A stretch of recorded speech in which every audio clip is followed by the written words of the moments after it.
Depuis plusieurs semaines, les tensions entre l'Iran et Israël ne cessent de monter. Ce ne sont plus seulement des mots, mais des actions. Israël a frappé plusieurs sites en Iran, notamment ceux liés à leur programme nucléaire. En réponse, l'Iran a lancé des missiles et utilisé des drones pour riposter contre des cibles en Israël. Cette escalade inquiète vraiment beaucoup de monde, car ce conflit pourrait très vite devenir plus grave qu'on ne le pense. La question que tout le monde se pose est simple, mais terrifiante.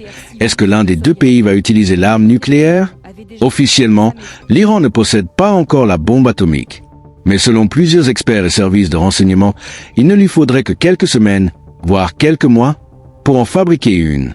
Israël, quant à lui, a une capacité nucléaire reconnue, même s'il ne confirme jamais officiellement.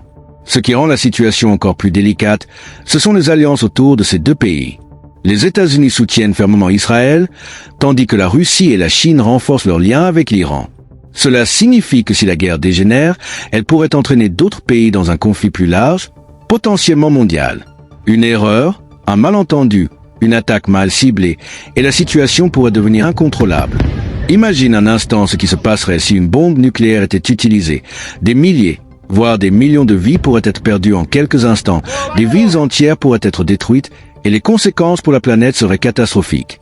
Pourtant, malgré ce risque, les dirigeants de ces deux pays continuent de se défier, chacun disant qu'il ne laissera pas l'autre devenir une menace nucléaire.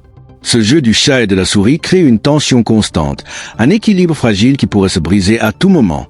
Aujourd'hui, le monde entier observe, mais personne ne sait vraiment ce qui va se passer.